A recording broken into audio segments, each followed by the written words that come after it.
ഓരോ നക്ഷത്രക്കാരും ആരെ പ്രാർത്ഥിക്കണം ഈ ഒരു വർഷം, ഇന്ന ഈശ്വരന്മാരെ പ്രാർത്ഥിക്കണം. ഒന്ന് ഞാൻ പറയുന്നുണ്ട്, അതിൽ ആരെയാണ് കൂടുതൽ പ്രാർത്ഥിക്കേണ്ടത് അതിനെക്കുറിച്ചാണ് പറയേണ്ടത്. അതിനകത്ത് പറയാത്തതുണ്ടെങ്കിലും ദേവതാഭജനത്തിൽ വന്നിട്ടുണ്ട്, അത് ചെയ്യണം. ഓരോ നക്ഷത്രക്കാർ ഈ ഒരു വർഷം ഏത് ദേവതകളെ പ്രാർത്ഥിച്ചാൽ ഏതൊക്കെ ഗുണം കിട്ടും, അങ്ങനെയെങ്കിലാണ് അതിനെക്കുറിച്ച് ഉദ്ദേശിക്കുന്നത്. നമസ്കാരം, കൈപ്പേശ്ശേരി കോയന്നമ്പുരി. ഞാൻ വിഷുഫലത്തിൻ്റെ വിഷുഫലം പറഞ്ഞു കഴിഞ്ഞു, അതിനകത്ത് ശൂലഫലം പറഞ്ഞു. ഇനി അതിനകത്തൊരു ദേവതാഫലം എന്ന് പറഞ്ഞൊരു സാധനമുണ്ട്. ദേവതാഫലം അതായത് ഓരോ നക്ഷത്രക്കാരും ആരെ പ്രാർത്ഥിക്കണം ഈ ഒരു വർഷം, ഇന്ന ഈശ്വരന്മാരെ പ്രാർത്ഥിക്കണം. ഒന്ന് ഞാൻ പറയുന്നുണ്ട്, നമ്മൾ വിഷുഫലത്തിൽ പ്രാർത്ഥന പറഞ്ഞിരിക്കുന്നതെല്ലാം അതേപോലെ ചെയ്യണം. അതിൽ ആരെയാണ് കൂടുതൽ പ്രാർത്ഥിക്കേണ്ടത് അതിനെക്കുറിച്ചാണ് പറയേണ്ടത്. അതിനകത്ത് പറയാത്തതുണ്ടെങ്കിലും ദേവതാഫലത്തിൽ വന്നിട്ടുണ്ട്, അത് ചെയ്യണം. ഓരോ നക്ഷത്രക്കാരും ചെയ്യേണ്ട ഫലത്തെക്കുറിച്ചാണ് ദേവതാഫലത്തിൽ പറയുന്നത്. ഈ വിഷുഫലത്തിൽ ദോഷം വന്നാലും അതിൽ കുറച്ചൊക്കെ ഗുണം കിട്ടുമെന്നുള്ളതാണ് ശൂലഫലം കൊണ്ട് പറഞ്ഞത്. ഇനി ഓരോ നക്ഷത്രക്കാർ ഈ ഒരു വർഷം ഏത് ദേവതകളെ പ്രാർത്ഥിച്ചാൽ ഏതൊക്കെ ഗുണം കിട്ടും, അങ്ങനെയെങ്കിലാണ് അതിനെക്കുറിച്ച് ഉദ്ദേശിക്കുന്നത്. ഈ മകയിരം, പൂയം നക്ഷത്രം, പൂരം നക്ഷത്രം, ചിത്ര നക്ഷത്രം, അനിഴം നക്ഷത്രം, പൂരാടം നക്ഷത്രം, അവിട്ടം നക്ഷത്രം, ഉത്തട്ടായി നക്ഷത്രം, ഭരണി നക്ഷത്രം, ഇത്ര ആൾക്കാർ മഹാവിഷ്ണുവിനെയും പ്രാർത്ഥിക്കണമെന്ന്. നമുക്ക് മഹാവിഷ്ണു ഭജനാണ് സാധ്യമായത്. ശ്രീകൃഷ്ണ ഭജനം, മഹാവിഷ്ണു ഭജനം, ശ്രീരാമ ഭജനം, ഇത്രയും നക്ഷത്രക്കാർ ചെയ്യാം. ഒന്നുകൂടി ഞാൻ പറയാം, മകയിരം നക്ഷത്രക്കാർ, അത് ഏത് കൂറായാലും, പൂയം നക്ഷത്രക്കാർ, പൂരം നക്ഷത്രക്കാർ, ചിത്തിര നക്ഷത്രക്കാർ, അനിഴം നക്ഷത്രക്കാർ, പൂരാടം നക്ഷത്രക്കാർ, അവിട്ടം നക്ഷത്രക്കാർ, ഉത്തട്ടായി നക്ഷത്രക്കാർ, ഭരണി നക്ഷത്രക്കാർ, അവരത്രയും പേര് ശ്രീകൃഷ്ണ ഭജനം, നരസിംഹത്തിൻ്റെ ഭജനം, അതുപോലെ മഹാവിഷ്ണുവിൻ്റെ ഭജനം ഈ മേടമാസം ഈ വിഷുഫലം തൊട്ട് അടുത്ത വിഷുഫലം ചെയ്താൽ അവർക്ക് അഭിവൃദ്ധി, സമ്പത്ത്, ഐശ്വര്യം ഇതൊക്കെ ഉണ്ടാവാൻ നല്ലതാണ്. അടുത്തത് തിരുവാതിര നക്ഷത്രം, ആയില്യം നക്ഷത്രം, ഉത്രം നക്ഷത്രം, ചോതി നക്ഷത്രം, തൃക്കേട്ട നക്ഷത്രം, ഉത്രാടം നക്ഷത്രം, ചതയം നക്ഷത്രം, രേവതി നക്ഷത്രം, കാർത്തിക നക്ഷത്രം. ഇവർ ഒന്ന് ആചാര്യ അനുഗ്രഹം മേടിക്കണം. ആചാര്യന്മാരുടെ എന്ന് പറഞ്ഞിട്ടുണ്ടെങ്കിൽ നമ്മുടെ മൂലകുടുംബത്തിലെ മേൽശാന്തി, നമ്മുടെ തൊട്ടടുത്തുള്ള അമ്പലത്തിലെ മേൽശാന്തി, അല്ലെങ്കിൽ ശ്രേഷ്ഠരായി നിൽക്കുന്ന സന്യാസി വര്യന്മാർ, അല്ലെങ്കിൽ ഗുരുനാഥന്മാർ, ഇവരുടെയൊക്കെ അനുഗ്രഹം ഈ വർഷം മേടിക്കാമെങ്കിൽ നല്ലതാണ്. കുറച്ചുകൂടി ഉയർച്ച എന്ന് വെച്ച് കഴിഞ്ഞാൽ നമ്മുടെ തൊട്ടടുത്തുള്ള അമ്പലത്തിലെ തിരുമേനിക്ക് ഒരു 3 വെറ്റ അടക്കം കൊടുത്തു നമസ്കരിച്ചാൽ പോലും അവർക്ക് ഗുണം കൂടും. അവർക്കത് ചെയ്യുന്നത് നല്ലതാണ്. ഇത്രയും നക്ഷത്രക്കാർ ഈ വർഷം, അതിപ്പോൾ ഈ മേടത്തിൽ തന്നെ ചെയ്യണമെന്നൊന്നുമില്ല, ഇടവത്തിലായാലും മിഥുനത്തിലായാലും കർക്കിടകത്തിൽ ചെയ്താലും കുഴപ്പമില്ല. അപ്പോൾ ആചാര്യ അനുഗ്രഹം അവർക്ക് നിർബന്ധമാണ് ഈ വർഷം. ഗുരുതുല്യന്മാരായി നിൽക്കുന്ന, ശ്രേഷ്ഠന്മാരായി നിൽക്കുന്ന, കേമന്മാരായി നിൽക്കുന്ന ആൾക്കാരിൽ നിന്ന് അനുഗ്രഹം മേടിക്കുക. ആ അനുഗ്രഹം വളരെ നല്ലതാണ്. അതുപോലെ പ്രാർത്ഥനാ സങ്കല്പത്തിൽ ഏറ്റവും കൂടുതൽ മഹാവിഷ്ണുവിനെ തന്നെയാണ് പ്രാർത്ഥിക്കേണ്ടത്. ഇത്രയും നക്ഷത്രക്കാർ മഹാവിഷ്ണു ശ്രീരാമ ഭജനം ചെയ്യുക. ശ്രീരാമനെയും മഹാവിഷ്ണുവിനെയും പ്രാർത്ഥിക്കുന്നത് ഇത്രയും നക്ഷത്രക്കാർ. നക്ഷത്രം ഒന്നുകൂടി ഞാൻ പറയാം. ഈ മേടത്തിൽ തൊട്ട് അടുത്ത മേടം വരെ തിരുവാതിര നക്ഷത്രം, ആയില്യം നക്ഷത്രം, ഉത്രം നക്ഷത്രം, ചോതി നക്ഷത്രം, തൃക്കേട്ട നക്ഷത്രം, ഉത്രാടം നക്ഷത്രം, ചതയം നക്ഷത്രം, രേവതി നക്ഷത്രം, കാർത്തിക നക്ഷത്രം, ഇത്രയും നക്ഷത്രക്കാർ എന്താ ചെയ്യേണ്ടതെന്ന് വെച്ചാൽ ശ്രീരാമ ഭജനവും മഹാവിഷ്ണു ഭജനമാണ് ജപിക്കേണ്ടത്. രാമ രാമ രാമ രാമ രാമ രാമ പാഹിമാം നമ്മൾ ജപിച്ചിട്ടുണ്ട് പണ്ട്, അല്ലേ ഹരേ രാമ ഹരേ രാമ നമുക്കറിയാവുന്നതാണ്. രാം രാമായ നമ, ഇങ്ങനെയുള്ള നാമാദികൾ ജപിക്കുക, നാരായണനാമം ജപിക്കുക. ഇത് ഒരു വർഷത്തേക്ക് നല്ലതാണ്. പിന്നെ ശ്രേഷ്ഠന്മാരായി നിൽക്കുന്ന ആചാര്യന്മാർക്ക് ദക്ഷിണ കൊടുത്ത് അനുഗ്രഹം മേടിക്കുക. ദക്ഷിണ എന്ന് ഉദ്ദേശിക്കുന്നത് ദാനം ചെയ്യുക, ദക്ഷിണ കൊടുക്കുക. 3 വെറ്റ അടക്കം കൊടുത്താലും മതി, അത് മതി, ഒരു നാണയവും. അതാണ് ദക്ഷിണ, അനുഗ്രഹം. അല്ലെ ദാനങ്ങൾ കൊടുക്കുക, ഇതൊക്കെ അവർക്ക് കേമത്വമാണ്. അതുപോലെ തന്നെ അടുത്തത് പുണർദം നക്ഷത്രം, മകൻ നക്ഷത്രം, അത്തം നക്ഷത്രം, വിശാഖം നക്ഷത്രം, മൂലം നക്ഷത്രം, തിരുവോണം നക്ഷത്രം, പൂരുട്ടായി നക്ഷത്രം, അശ്വതി നക്ഷത്രം, രോഹിണി നക്ഷത്രം. ഇവർ ഈ മേടമാസത്തിലെ വിഷു തൊട്ട് അടുത്ത മേടമാസം വരെ കൂടുതലായിട്ട് പ്രാർത്ഥിക്കേണ്ടത് ആരെയെന്ന് വെച്ചാൽ മഹാദേവനെയാണ്. മഹാദേവനെ, നമഃശിവായ ശിവനെയാണ്.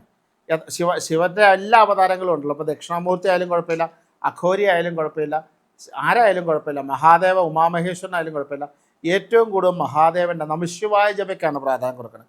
അതായത് പുണർദ നക്ഷത്രക്കാരും മകൻ നക്ഷത്രം, അത്തം നക്ഷത്രം, വിശാഖം നക്ഷത്രം, മൂലം നക്ഷത്രം, തിരുവോണം നക്ഷത്രം, പൂരുട്ടായി നക്ഷത്രം, അശ്വതി നക്ഷത്രം, രോഹിണി നക്ഷത്രം, ഇവർക്ക് വിഷുഫലത്തിലെ ഒരു നാമജപാദികളും പ്രാർത്ഥനയും ഞാൻ പറഞ്ഞിട്ടുണ്ട്. അതവർ അതേപോലെ ചെയ്യുന്നു. അതിനോ കൂടെ തന്നെ ദേവതാഭദ്രങ്ങളിൽ ഈ നക്ഷത്രക്കാരും മഹാദേവനെ കൂടുതൽ പ്രാർത്ഥിച്ചാൽ, അതായത് ശരിക്കും മഹാദേവന് പ്രിയമുള്ള ദിവസം എന്ന് പറഞ്ഞാൽ ഞായറാഴ്ചയാണ്. മഹാദേവന് ഏറ്റവും ഇഷ്ടമുള്ളത് ജപം നമഃശിവായ ജപമാണ്. മഹാദേവന് ഇഷ്ടമുള്ളത് ജലധാരയാണ്, കൂവളത്തിലെ മാലയാണ്, കൂവളം പൂവും കൊണ്ട് പുഷ്പാഞ്ജലികളാണ്, എരിക്കൻ പൂവാണ്.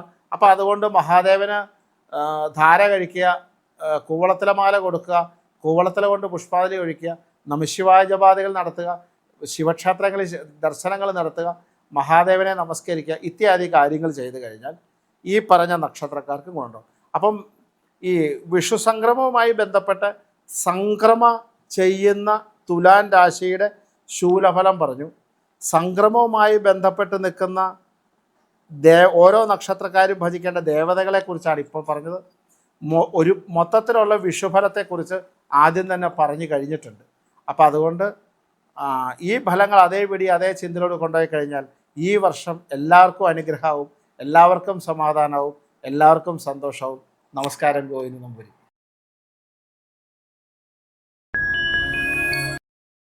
കൈപ്പകശ്ശേരി ഗോവിന്ദ നമ്പൂരി. നമസ്കാരം. വിഷുവാണ്. കഴിഞ്ഞൊരാവശ്യത്തെ വിഷുഫലത്തിൽ ഓർക്കുന്നുണ്ടാവും. ശനിയാഴ്ചയും ഒക്കെ വന്നതുകൊണ്ട് രാജ്യങ്ങൾ തമ്മിൽ കലഹം ഉണ്ടാവും, ദുരിതങ്ങളുണ്ടാവും, ജനങ്ങൾക്ക് വ്യാധികളുണ്ടാവും, പരസ്പര വധങ്ങൾ നടക്കും, കാർഷിക നാശം വരും ഒക്കെ പറഞ്ഞു. സ്ഥാനമാനങ്ങൾക്ക് പലർക്കും കേസുകൾ വരും, അപവാദം വരും, ഇതൊക്കെ പറഞ്ഞു. അതൊക്കെ വളരെ അതുപോലെയൊക്കെ തന്നെ സംഭവിച്ചു കഴിഞ്ഞ തവണത്തെ വിഷുഫലം.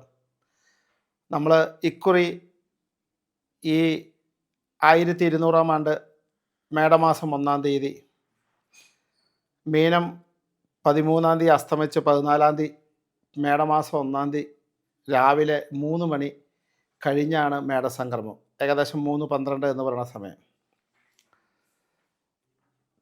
രാത്രിയിലാണ്, ഞായറാഴ്ച രാത്രി തിങ്കളാഴ്ച പുലർച്ചെയാണ് നടക്കണേ. തിങ്കളാഴ്ച ദിവസമാണ് അത്. അതുപോലെ തന്നെ അത് കൃഷ്ണപക്ഷ പ്രഥമയിൽ വരാഹകരണത്തിലാണ്. തുലാൻ രാശി തുലാക്കൂറിലാണ് ഈ സംക്രമം നടക്കണേ. പൊതുവെ വിഷുഫലം അത്ര മോശമായിട്ടൊരു വർഷഫലമല്ല ഇക്കുറി. ഒരു പരിധിവരെ നമുക്ക് അനുകൂലമായ ഒരുപാട് ഘടകങ്ങൾ സഞ്ചരിക്കുന്ന സമയമാണ്. ഇക്കുറി വിഷുഫലത്തിനൊരു പ്രത്യേകതയുണ്ട്. എന്താ കാരണം എന്ന് വെച്ചിട്ടുണ്ടെങ്കിൽ, ഈ വിഷു കഴിഞ്ഞ് വലിയ താമസമില്ലാതെ വ്യാഴത്തിൻ്റെ പകർച്ച വരികയാണ്. അത് കഴിഞ്ഞ് ഏകദേശം 1 മാസത്തിനുള്ളിൽ തന്നെ രാഹുകേതുക്കളുടെ പകർച്ചയാണ്. ശനിയുടെ പകർച്ച ഇപ്പം കഴിഞ്ഞിട്ടേ ഉള്ളൂ. അപ്പോൾ ശരിക്കും പറഞ്ഞാൽ സാധാരണ ഗ്രഹങ്ങളൊക്കെ വ്യാഴത്തിൻ്റെയും ശനിയുടെയും രാഹുവിൻ്റെയും കേതുവിൻ്റെയൊക്കെ പകർച്ച എന്ന് പറഞ്ഞാൽ വർഷത്തിലൊന്നാണ്.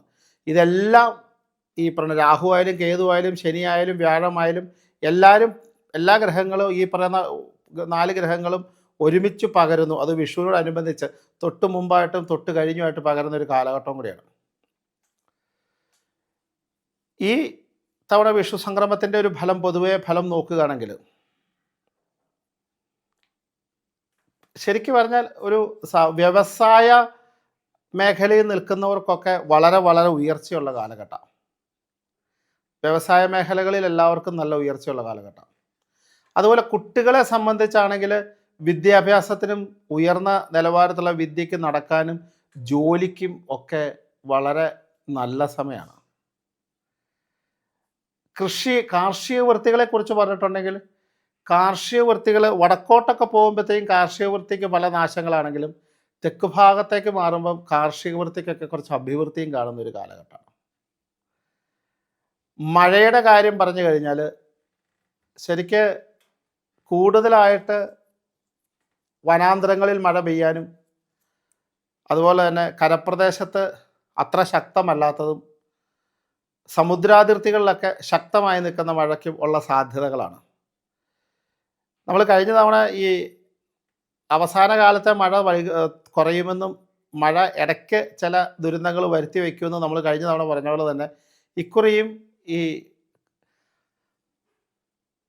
മഴ കൊണ്ട് ചെറിയ ചെറിയ ദുരിതങ്ങൾ വരാനുള്ള സാധ്യതകളും ഒക്കെ കാണുന്നുണ്ട്.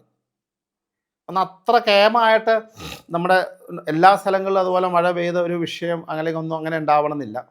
സ്വാഭാവികമായി നിൽക്കുന്നത് തന്നെയായിരിക്കും. എന്നാലും കുഞ്ഞു കുഞ്ഞു ദുരന്തങ്ങളൊക്കെ ഇപ്രാവശ്യവും മഴക്കാലങ്ങളിൽ ഉണ്ടാകാനുള്ള സാധ്യതകൾ കൂടുതലാണ്. പക്ഷിമൃഗാദികളെയും ഒക്കെ സംഭവിക്കുമ്പോൾ മൃഗാദികൾക്കൊക്കെ കൂടുതൽ നാശങ്ങളും കാര്യങ്ങളും ഒക്കെ വരിക അങ്ങനെയൊക്കെ കാണുന്നുണ്ട്. രാജ്യങ്ങൾ തമ്മിൽ നികുതികളുമായി ബന്ധപ്പെട്ട് നിൽക്കുന്ന വിഷയങ്ങളിലൊക്കെ കൂടുതലായിട്ട് തർക്കങ്ങളും ദുരിതങ്ങളും വരാനുള്ള ഒരു സാധ്യതകളും കാണുന്നുണ്ട്. ശത്രുപക്ഷത്ത് നിൽക്കുന്ന ചില രാജ്യങ്ങളൊക്കെ തമ്മിൽ വളരെ യോജിപ്പിലെത്താനും അതുപോലെ തന്നെ ചില രാജ്യങ്ങൾ പൊതുവെ ശത്രുത കൂടി അത് യുദ്ധത്തിലേക്കും കലഹത്തിലേക്കും വരാം. ഇന്ത്യയിലാണെങ്കിലും ഈ പറയുന്ന പോലെ രാഷ്ട്രീയ മത വൈരാഗ്യം കൂടുകയും പ്രതിവാദങ്ങൾ കൂടുകയും വഴക്കുകൾ കൂടാനും ഒക്കെ സാധ്യതകൾ, അങ്ങിങ്ങായിട്ട് ചില അക്രമ സംഭവങ്ങൾ ഉണ്ടാവാനും അതുപോലെ തന്നെയുള്ള കാര്യങ്ങളൊക്കെ കാണുന്നുണ്ട്. സ്വദേശീയരല്ലാത്ത നിൽക്കുന്ന അന്യ ആൾക്കാർ എന്ന് പറഞ്ഞാൽ അജ്ഞാത ആക്രമണങ്ങളും മറ്റും ഇന്ത്യയിൽ ഉണ്ടാവാനുള്ള സാധ്യതകളും അല്ലെങ്കിൽ അവരുടെ എന്താ പറയുക യുദ്ധവുമായിട്ട് നമ്മൾക്ക് ചില നാശങ്ങൾ വരാനുമുള്ള സാധ്യതകളുണ്ട്. അതുപോലെ നമുക്ക് വിജയവുമുണ്ട് കേട്ടോ, അതുകൊണ്ട് നമുക്ക് അതുപോലെ തന്നെ ശത്രുമേൽ ആധിപത്യം സ്ഥാപിക്കാനുള്ള ഒരു വിജയങ്ങളും കാണുന്നുണ്ട്. അതുപോലെ തന്നെ ലഹരിയുമായി ബന്ധപ്പെട്ട് നിൽക്കുന്ന വിഷയങ്ങളിൽ ഇപ്പം അത് പൊതുവെ ഒരു അവസ്ഥയും കൂടെയാണല്ലോ. കൂടുതലായിട്ടുള്ള ദുരിതങ്ങൾ കൂടുകയും കേസുകൾ കൂടുകയും വർദ്ധിക്കുകയും ഒക്കെ ചെയ്യാനുള്ള സാധ്യതകൾ കാണുന്നുണ്ട്. ഉപയോഗക്കാരുടെ എണ്ണം കൂടുക, അതിന് ശേഷമുള്ള വഴക്കുകളും മറ്റു കാര്യങ്ങളൊക്കെ ഉണ്ടാകാൻ സാധിക്കുക, അങ്ങനെയുള്ളതൊക്കെ കാണുന്നുണ്ട്.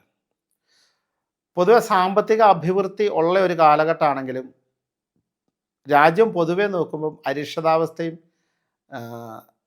ഒക്കെ കാണുന്നുണ്ട്.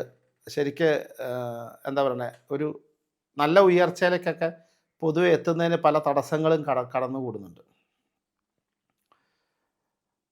എന്നാലും ഇപ്രാവശ്യത്തെ വില ഒറ്റ രീതിയിൽ നമ്മൾ വിഷുവിനെ നമ്മൾ വീക്ഷിച്ചു കഴിഞ്ഞാൽ ഒരു അഭിവൃദ്ധിയുടെ കാലഘട്ടങ്ങൾ, ഒരു നന്മയുടെ കാലഘട്ടങ്ങൾ, കുറച്ച് മാറ്റങ്ങളൊക്കെ എല്ലാ സ്ഥലങ്ങളിലും എല്ലാ ജനങ്ങൾക്കും ഉണ്ടാകും, എല്ലാ വ്യക്തികൾക്കും ഉണ്ടാകും. അങ്ങനെ പറയുന്നത് തന്നെയാണ് ഏറ്റവും പെട്ടെന്ന്. ഈ എടുത്തു പറയുന്ന കാര്യങ്ങളിൽ ഇതിപ്പോൾ എല്ലാവർക്കും അനുഭവയോഗ്യമല്ലാത്തത് കൊണ്ടും, പക്ഷെ പൊതുവെ ഈ വിഷുഫലം ഒരു ഐശ്വര്യത്തെ അല്ലെങ്കിൽ സമ്പത്തിനെ അല്ലെങ്കിൽ ശ്രേഷ്ഠത ഒക്കെ പ്രദാനം ചെയ്യുന്ന അല്ലെങ്കിൽ നന്മ വരുത്തുന്ന അല്ലെങ്കിൽ കഴിഞ്ഞ വർഷത്തേന് അത്ര ബുദ്ധിമുട്ടുകൾ ഈ വർഷം അനുഭവിക്കാൻ സാധ്യതയില്ലാത്ത കാലഘട്ടം എന്ന് തന്നെയാണ്. കുറച്ചുകൂടിയൊക്കെ മാറ്റങ്ങൾ പൊതുവെ ഒരു ഫലങ്ങളാണ്, അങ്ങനെ പറയാൻ പറ്റുന്നൊരു കാര്യങ്ങളാണ്. നമ്മൾ ഇനി ഈ വിഷുവിൻ്റെ ശരിക്കും പറഞ്ഞാൽ വിഷു പകർച്ച അല്ലെങ്കിൽ വിഷു വരുന്ന നക്ഷത്രത്തെ ആസ്പദമാക്കി 12 കൂറുകാർക്ക് കിട്ടുന്ന ഫലങ്ങളുണ്ട്. 12 രാശി, അതായത് മേഷാദി തുടങ്ങി മീനം വരെ 27 നക്ഷത്രങ്ങളിലായിട്ട് 12 രാശികളിൽ ഓരോ കൂറുകാർക്കും അനുഭവിക്കുന്നത്. ആ ഒപ്പം തന്നെ അവർക്ക് ശനിയുടെ പകർച്ചയുണ്ട്, വ്യാഴത്തിൻ്റെ പകർച്ചയുണ്ട്, രാഹുകേതുക്കളുടെ പകർച്ചയുണ്ട്. ഇതെല്ലാം ഈ വിഷുഫലത്തിൽ കയറി വരുന്നതാണ്. വിഷുഫലം എന്ന് പറയുന്ന ഒരു പൊതുഫലമാണ്. അപ്പോൾ അതുകൊണ്ട് നമുക്ക് മേടം രാശി എന്നിൽ നിന്ന് തുടങ്ങാം. ഈ മേടം രാശിയുടെ ഒരു പ്രത്യേകത എന്ന് പറഞ്ഞാൽ മേടം രാശിക്ക് അശ്വതിയും ഭരണിയും കാർത്തികയുടെ ആദ്യത്തെ ഭാഗവും കൂടുന്ന മേടം രാശി. ഈ മേടം രാശിക്ക് നിലവിൽ 7.5 ശനി തുടങ്ങി. അവർക്ക് അടുത്ത വ്യാഴപ്പകർച്ച എന്ന് പറഞ്ഞു കഴിഞ്ഞാൽ ഈ മെയ് മാസം വരെ അവസാനം വരെ അവർക്ക് വ്യാഴം 2-ലും അത് കഴിഞ്ഞ വ്യാഴം 3-ലേക്കാണ്. അതിനുശേഷം അവർക്ക് ഇടവമാസം ഏകദേശം 4-ാം തീയതിയോട് കൂടി അവർക്ക് രാഹുകേതുക്കളുടെ പകർച്ച വരികയാണ്. അപ്പോൾ ഈ 12-ാം ഭാവത്ത് നിൽക്കുന്ന രാഹുവും 6-ാം ഭാവത്ത് നിൽക്കുന്ന കേതു, അതായത് ഈ മേടൻ രാശിയുടെ 12-ൽ നിൽക്കുന്ന രാഹു, 6-ൽ നിൽക്കുന്ന കേതു, 6 നിൽക്കുന്ന കേതു 5-ലേക്കും 12-ൽ നിൽക്കുന്ന രാഹു 11-ാമിടത്തേക്കും വരും. അതുപോലെ വ്യാഴം ഈ മെയ് മാസം 14-ാം തീയതിക്ക് ശേഷം 14-ാം തീയതി കൂടി വരുന്നൊരു സംഭവം എന്താണെന്ന് വെച്ചിട്ടുണ്ടെങ്കിൽ വ്യാഴം ഇടവൻ രാശിയിൽ നിന്ന് മിഥുനൻ രാശിയിലേക്കാണ്. അപ്പം ഏഴര ശനിയുടെ തുടക്കമുണ്ട്. ഈ 3 കാര്യങ്ങൾ അവരെ ബാധിക്കുന്നുണ്ട്. ഈ വ്യാഴത്തിൻ്റെ പകർച്ച വരെ, അതായത് ഏകദേശം 1 മാസക്കാലമേ ഉള്ളൂ. അത് വലിയ പ്രശ്നങ്ങളില്ലാതെ അങ്ങ് പോകും. രാഹുകേതുക്കളുടെ പകർച്ച ഒരു പരിധി വരെ അവർക്ക് അനുകൂലം തന്നെയാണ്. ശനിയുടെ ഏഴര ശനിയുടെ ഒരു പ്രശ്നമുണ്ട്. എന്നാലും മേടം രാശിയുള്ളവർക്ക് ഇപ്പോൾ കുട്ടികൾക്കാണ് വിദ്യാഭ്യാസത്തിലൊക്കെ അവർക്ക് നല്ല ഉയർച്ച ഉണ്ടായിക്കോളും. തൊഴിൽ രംഗത്തൊക്കെ അവർക്ക് നല്ല മാറ്റങ്ങൾ ഉണ്ടാവും. ഇങ്ങനെയൊക്കെ ആണെങ്കിൽ പോലും വ്യാഴം 3ലേക്ക് പോയാലും അങ്ങനെ ഉണ്ടാവാനുള്ള വഴികളുണ്ട്. അതുപോലെ തന്നെ കെട്ടിട നിർമ്മാണത്തിൽ അല്ലെങ്കിൽ വീട് പണി സ്ഥലം മേടിക്കാനുള്ളവർക്കൊക്കെ ഒരു അല്പം താമസങ്ങൾ വരാം. കാർഷിക മേഖലയുള്ളവർക്ക് അത് ഗുണത്തിലേക്കാണ് വരണേ. വിദേശത്ത് യാത്ര ചെയ്യാനുള്ളവർക്ക് അതിൻ്റെ പേപ്പർ ഭാഗങ്ങളൊക്കെ ഇതാവും. വാഹനാദികൾ മേടിക്കാനുള്ളവർക്ക് വാഹനങ്ങൾ മേടിക്കാൻ പറ്റും. അപ്പം അത്രയ്ക്കങ്ങ് മോശമായൊരു ഫലമല്ല. കാരണം വ്യാഴം 3ൽ പോയാലും ഈ ഏഴര ശനി ആണെങ്കിലും പൊതുവെ അത് ഗുണകരമായിട്ട് തന്നെയാണ് വരാൻ പോണേ. ചെറിയ ചെറിയ ദേഹാസ്വസ്ഥ്യങ്ങളും ദുരിതങ്ങളൊക്കെ ഉണ്ടാവാം. അതുപോലെ തന്നെ ശിരോസംബന്ധമായി നിൽക്കുന്ന കണ്ണ്, നാക്ക്, ചെവി, തല, അവിടെയൊക്കെ ചെറിയ ചെറിയ അസുഖങ്ങൾ വരാം. അതൊക്കെ ഒന്ന് ശ്രദ്ധിച്ചാൽ മതി. ശിരോരോഗങ്ങൾ എന്നാണ് പറയുന്നത്. കണ്ണിന്, ചെവിക്ക്, മൂക്കിന്, നാക്കിന് അങ്ങനെയുള്ള അസുഖങ്ങൾ വരാം.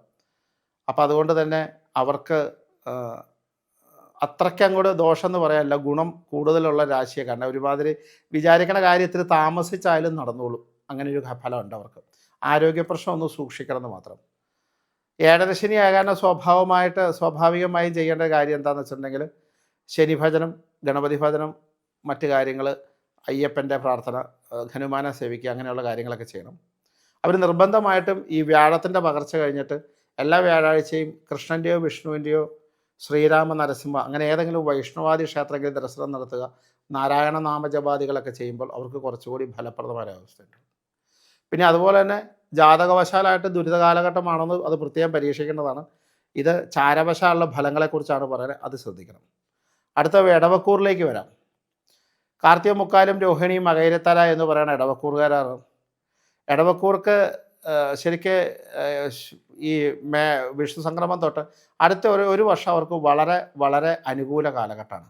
അത് കുറച്ചുകൂടി ഈ പറയണ ഏപ്രിൽ മാസം ത്തിലെ അവസാനം വ്യാഴത്തിൻ്റെ പകർച്ചയുടെ കഴിയുമ്പോൾ അവർക്ക് ഒരുപാട് ശരിക്കും പറഞ്ഞാൽ ഈ ഏപ്രിൽ തൊട്ട് അടുത്ത മേടം വരെ, വിഷു വരെ ഉള്ള ഫലത്തെയാണ് പറഞ്ഞത്.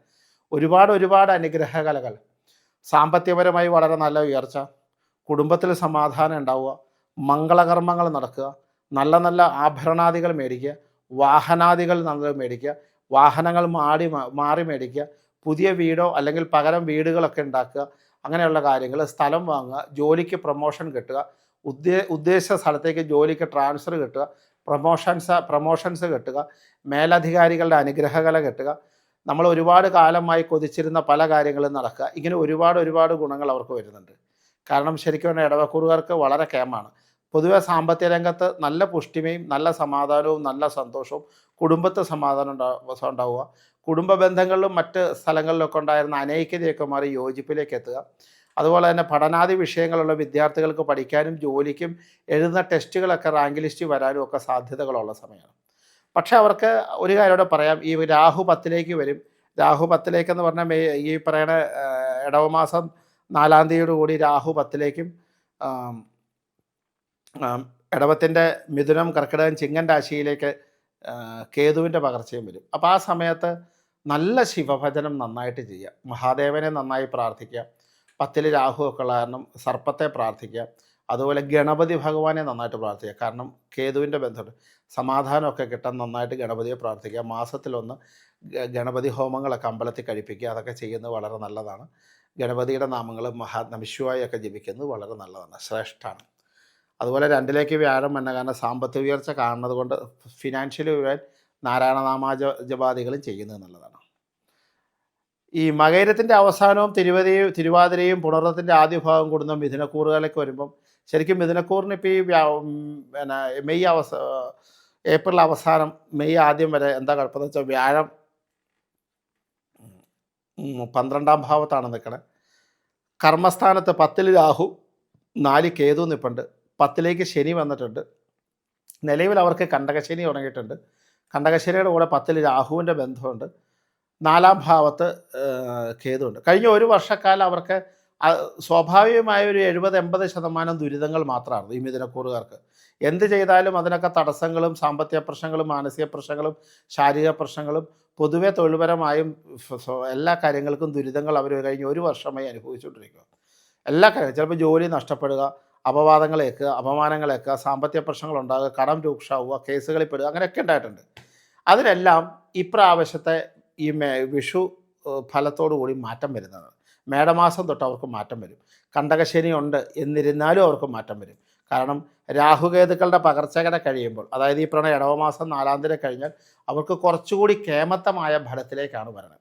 ലഗ്നത്തിൽ വ്യാഴം വരുന്നുണ്ട്. 12ാമത്തെ വ്യാഴത്തെക്കാളും എന്തുകൊണ്ടും ഭേദമാണ് ലഗ്നവ്യാഴം. അതിനുശേഷം പിന്നെ 2ലേക്ക് വ്യാഴം വരും. അപ്പോൾ അതുകൊണ്ട് ഈ മിഥുനക്കൂറുകാർക്ക് പൊതുവെ ഇതുവരെ ഉണ്ടായിരുന്ന ആരോഗ്യ പ്രശ്നങ്ങൾക്കൊക്കെ ഒരു മാറ്റം സംഭവിക്കുക, കുടുംബ ബന്ധങ്ങൾ പുഷ്ടിപ്പെടുക, സന്തോഷകരമായ ദിവസങ്ങൾ ഉണ്ടാവുക, കുട്ടികളുടെ വിവാഹാദി കർമ്മങ്ങളൊക്കെ ചെയ്യാൻ പറ്റുക, കുട്ടികൾക്ക് വിദ്യാഭ്യാസം, പുതിയ ജോലികൾ ഉണ്ടാവുക, വിവാഹം ആഗ്രഹിക്കുന്ന ആൾക്കാർക്ക് വിവാഹം നടക്കാനുള്ള സാധ്യതകൾ ഉണ്ടാവുക, ഒരുപാട് കാലമായി മുടങ്ങിക്കിടക്കുന്ന കാര്യങ്ങൾ നടക്കാനുള്ള സാധ്യത വരിക, യാത്രകൾ പോകാനും നല്ല സമയമാവുക, മനസ്സിന് സമാധാനം, സന്തോഷം, കുടുംബത്തിൽ ഐശ്വര്യം, അങ്ങനെയുള്ള കാര്യങ്ങളുണ്ടാവുക. വിദേശത്ത് പോകാനുള്ളവർക്ക് വിദേശത്ത് പോകാൻ പറ്റുക, കാർഷിക മേഖലയുള്ളവർക്ക് കാർഷിക മേഖലയിൽ ലാഭം കിട്ടുന്ന കാര്യങ്ങൾ ചെയ്യാൻ പറ്റുക. രാഷ്ട്രീയ രംഗത്തുള്ളവർക്ക് അനുകൂല കാലഘട്ടമാണ്. അവരെ വളരെ നോക്കിയും കണ്ടും ഒന്ന് ശ്രമിച്ചാൽ, ബുദ്ധിപൂർവ്വം ശ്രമിച്ചാൽ അവർക്ക് നേതൃത്വ സ്ഥാനത്ത് വരാൻ പറ്റും. കാരണം യാതൊരു സംശയവുമില്ല, ഇപ്പോൾ കുറേ കാലമായി മാറി നിൽക്കുന്ന പല തിരുവാതിരക്കാർക്കും നേതൃത്വത്തിലേക്ക് വരാൻ പറ്റുന്ന ഒരു കാലഘട്ടമാണ്. അതുകൊണ്ട് തന്നെ അതൊക്കെ ശ്രദ്ധിക്കണം. സിനിമാ രംഗത്തുള്ളവർക്ക് അനുകൂലമാണ്. അവർ ഒന്ന് ശ്രദ്ധിച്ചു കഴിഞ്ഞാൽ അവർക്ക് അവരുടേതായി നിൽക്കുന്ന സ്ഥാനം ഉറപ്പിക്കാനായിട്ട് ഒരുപാട് സാധ്യതകളുള്ള കാലഘട്ടമാണ്.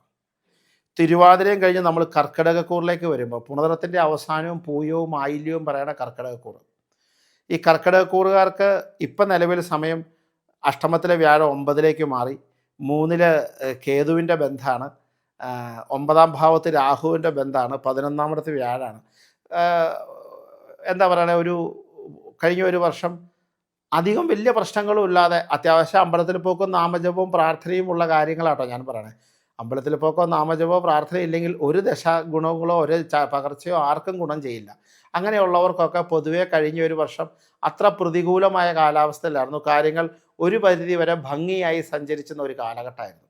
അവർക്ക് ഈ മേടമാസത്തോടു കൂടി അല്ലെങ്കിൽ വിഷു സംക്രമത്തോടു കൂടി അവരുടെ വ്യാഴം 12ലേക്ക് വരികയാണ്.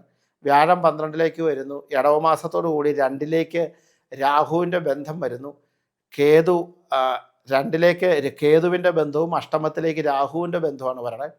അപ്പോൾ പൊതുവെ ഈ പറഞ്ഞ പോലെ ഈ അടുത്ത ഒരു വർഷം സാമ്പത്തികപരമായി വളരെ നന്നായിട്ട് ബുദ്ധിമുട്ടാൻ സാധ്യതയുണ്ട്.